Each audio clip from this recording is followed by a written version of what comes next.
자, 미국 증시의 분위기를 생생하게 전해드리겠습니다. 이항영의 월가이드 시간이고요. MTN 이항영 전문위원 함께하겠습니다. 어서 오세요. 네, 안녕하세요. 네, 안녕하세요. 뉴욕 증시가 또 크게 좀 하락했어요. 어떻게 보셨어요? 재료는 어저께랑 똑같다고 보고 있습니다. 결국 금리가 지금 빠른 속도로 올라가면서 3%를 네네. 넘어서는 것이 있겠고요. 또 하나 이제 지난주부터 2주부터 다시 좀 주춤스러 올라오더니 속도가 빨라졌던 미국 달러거든요. 미국 달러가 이제 초강세를 보이면서 2002년 이후, 2000년 9월인가 이후 지금 최고치, 20년 만에 최고치를 기록했거든요.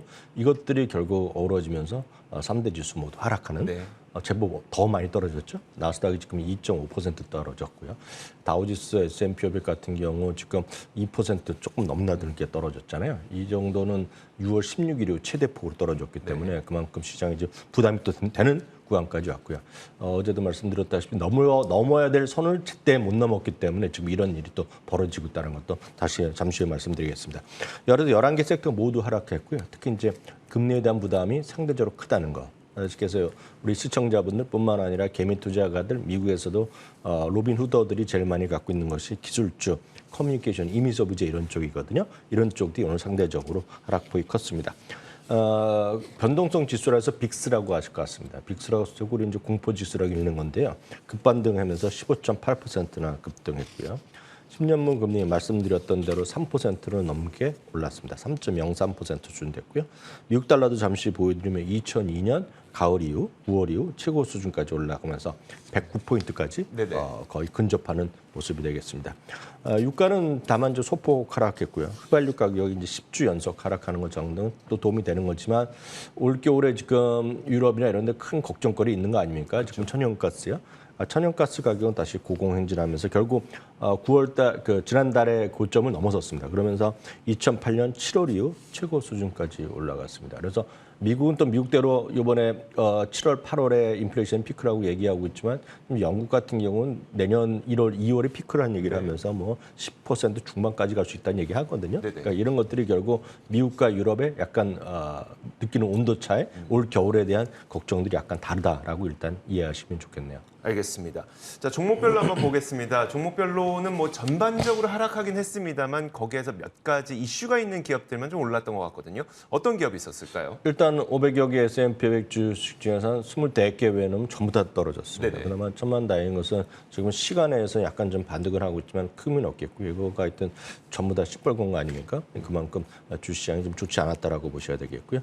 앞서도 잠깐 나왔지만 아마존이 시그니파이의 인수전에 또 참여했다라고 월스트리트저널 보도했습니다. 지난주였나요? 또 CBS 헬스도 이런 얘기하면서 제가 전문 간호사에게도 말씀드렸고 했는데 CBS 헬스도 지금 반등한 이후에 조금 쉬어는 그런 모습 보이고 있는데 오늘 아마존은 3% 내려갔고요. 어떤 시그니파이 헬스 같은 경우는 32%의 급등, 어떤 피인수 대상이 돼 있고 일단 비딩들이 들어가니까 어떤 그런 것들이 주가 움직임을 보여주고 있습니다. 넷플릭스는 최근 들어서 반등폭이 또 가장 컸던 아래쪽에서 6월 초 이후 제일 많이 올라갔던 것인데요. CFRA에서는 아예 투자 의견을 중립에서 매도로 내리면서 오늘 6%나 떨어졌고요. 옥시덴탈 페트롤리엄은 3%가 오늘 떨어서 워낙 지난 금요일날 올랐기 때문에 10% 가까이 올라간 거에 대한 반작용이 있었다고 보셔야 되겠습니다. 여행주들이 오늘 동반 하락했습니다. 카니발 같은 크루즈 회사들, 그리고 델타항공, 유나이티드 항공, 아메리카 항공 같은 항공주도 다 줄줄이 떨어졌고요. 호텔 관련주들, 카지노 이런 것들도 오늘 제법 다 떨어진 것이 오늘 하루의 특징이 되겠습니다. 자, 뿐만 아니라 이제 10년물 국채 금리가 다시 3% 위로 올라서면서 기술주들의 부담감이 상당했던 것 같더라고요. 네, 맞습니다. 기술주는 이론적으로나 그리고 심리적으로 여러분들 아시겠지만 결국 금리가 올라가는 것 자체가 큰 틀에서 보면 마이너스입니다. 물론 큰 기업들은 큰 영향이 없지만 그래도 그런 것들도 약했다는 것은 심리적 압박감은 저희 연초에 그리고 연초 1분기, 2분기에 주가가 떨어졌다면 충분히 경험하셨던 것 같습니다. 그런 느낌으로 이해하시면 되겠습니다. 세일즈포스는 이번 주 실적 발표를 앞두고 있는 주요 관심 기업 중에 하나인데요. 오늘 3.6%가 떨어졌고요. 마이크론 테크놀로지도 오늘 3.6% 오늘 떨어졌습니다. AMD도 3.2% 떨어졌고요. 미국 시간 수요일 날 장 마감 이후에 우리나라 시간 목요일 날 새벽에 아마 이번 주에 가장 큰 관심을 갖고 있는 것은 엔비디아인데요. 엔비디아도 오늘 4.5% 떨어졌고요. 애플도 마찬가지. 알파벳 또는 모두 2.5% 정도 내외씩 오늘 주가 떨어졌습니다. 한편 이번 주 실적 시즌 이제 몇 개 안 남았습니다. 실제로 보면 한 40여 개 채 안 남았거든요. 네네. 그래서 거의 다 끝났는데요. 이번 주에 월요일 날 오늘 미국 시간으로 보면 장 마감이요. 여러분들이 관심을 가질 만한 것 중에 두 회사가 이제 발표했습니다. 첫 번째는 팔로알토 네트워크입니다. 팔로알토는 세계에서 최대 규모의 해킹 방지 네네. 그런 쪽에 관련된 기업이라고 보시면 되겠습니다. 정규장에서는 1% 떨어졌는데 결론적으로 보면 시간에서는 좀 상당히 좀 반등하고 있습니다.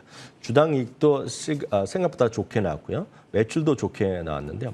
특히 오늘 더 추가한 것이 한 주를 세 주로 나누는 주식 분할이 같이 발표됐어요. 네. 그러면서는 팔로알토가 시간에서 좀 오르고 있다라고 보셔야 되겠고요. 줌비디오입니다. 줌비디오는 매출은 뭐 거의 비슷했고요. 그리고 주당 이익은 94센트가 예상되는데 1달러가 넘어갔었기 때문에 괜찮았습니다.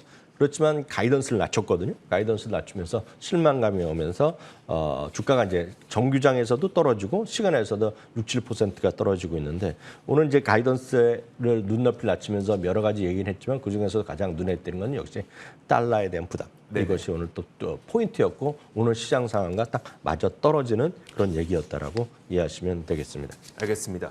그 앞서서 이제 이항영 위원이 저희한테 해주셨던 말씀이 넘어야 될 산을 넘지 못했던 바람에 시장이 이런 모습을 보였다. 그게 아마 S&P 500 지수의 200일선 돌파 실패를 말씀하시는 거겠죠? 네, 맞습니다. 지난주에 저희가 200일선의 돌파 그리고 아시다시피 강세장이 전환을 위해서는 4,400포인트. 네네. 4,400포인트다 3, 4%밖에 남지 않았고요. 그리고 200일선은 장중에 한번 터치한 적도 있는데 그것이 결국 돌파를 못하고 결국 이틀째 고점에서 밀리더니 이틀 동안 주가는 제법 좀 하락폭이 커졌다라고 보셔야 되겠습니다. 결국 200일 넘어야 될 선을 넘지 못했을 경우에 압박감을 하면서 흘러내릴 경향이 있다는 거죠.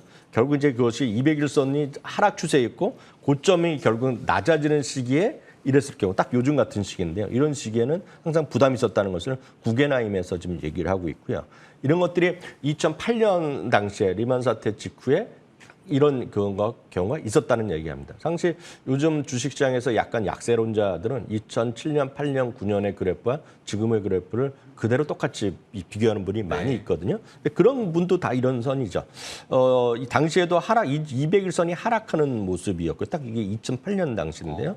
그리고 고점이 조금씩 낮아지고 있는데 그 고점을 회복 못했다는 거거든요. 네네. 그러면서 했을 경우에 추가적인 하락했던 경험이 있다는 것. 그것이 역시 부담이다라고 얘기하고 이번에도 걱정된다라는 얘기를 하고 있다라고 이해하시면 되겠고요. 참고적으로 모건 스탠리는 오늘 현금이 최고라는 어떤 주말에 레포트를 냈는데요. 결국은 다양한 리스크 요인이 급증하는 시기에서 결국 단기 만기, 그러니까 만기 얼마 남지 않은 채권, 만기가 남지 않았으면 장기 채권, 단기 채권 리스크가 좀 적지 않습니까? 그렇죠. 그래서 만기가 좀 짧은 그런 채권을 사고 그리고 미국 달러를 하는 것이 결국 다른 모든 자산보다 지금 현금을 갖고 있는 것이 안전하다. 이런 주장을 하고 있다는 것도 참고하시면 되겠습니다. 자, 그래도 이게 현금을 갖고 있으라는 얘기는 지금 시장 위험하다는 얘기인데 인플레이션에 대한 우려는 꺾이고 있는 게 사실이긴 하잖아요. 네, 맞습니다. 네. 지난번에 이제 8.5%가 나왔고요. 이번에 이제 9월치가 8월치가 어떻게 나올지 모르겠으나 실제로 보면 한 달 전 대비 이게 미국의 주요 필수 소비재 항목이 되겠습니다. 그러니까 결국 보면 자세한 것보다는 크게 많이 떨어졌다는 얘기가 되겠는데요. 제일 위가 우리로 보면 닭가슴살입니다. 닭가슴살이 한 24%가 전월 대비 떨어졌고요. 우리나라는 뭐 그렇지만 미국에서는 버터나 잼 아닙니까? 네. 버터 같은 경우도 13%나 떨어졌고요. 우리나라도 조금 물가 올라가면 계란 얘기하고 있는데 미국에서 계란값이 엄청 올랐었거든요. 10% 가까이 떨어졌고요. 핫도그도 6%가 떨어졌고요. 그 외에 이제 자동차 렌탈 비용도 한 10% 떨어졌고요. 그리고 항공요금도 한 8% 떨어졌고, 그리고 호텔 숙박비도 3%. 그러니까 다 전월 대비 많이 떨어졌기 때문에 네네. 인플레이션은 꺾였다는 주장이 여전히 있다는 것도 참고하시면 되겠고요. 다만 공급망 이슈 같은 건 여러 가지가 있거든요. 그렇지만 실제로 보면 다양한 관점에서 우리가 해석을 하더라도 상당히 인플레이션의 고점은 지금 많이 지났다는 주장은 뭐 그게 사실일 것 같은데 네네. 문제는 이제 이런 천연가스를 비롯해서 재차 이렇게 미국의 달러가 올라가기 시작하면 새로운 스토리가 나오기 때문에 그런 것도 여전히 좀 유의하셔야 될 부분이다 이렇게 말씀드리고 싶네요. 네, 알겠습니다. 자, 이렇게 지난 밤사이 미국 시장에서 어떤 일들이 있었는지 미국 시장 분위기 살펴봤습니다. 이항영의 월가이드 시간이었고요. MTN 이항영 전문위원과 함께 해봤습니다. 고맙습니다. 자, 저희 굿모닝 글로벌이 준비한 소식 여기까지입니다. 이어지는 출발 성공 투자 통해서는요, 국내 시장에 대한 대응 전략 잘 세우시길 바라겠고요. 저희 굿모닝 글로벌의 공식 유튜브 채널이 있습니다. 월가 워즈라고 검색하시면 쉽게 찾아 들어오실 수 있습니다. 월가 워즈도 많은 사랑 부탁드리겠습니다. 함께해 주신 여러분 고맙습니다.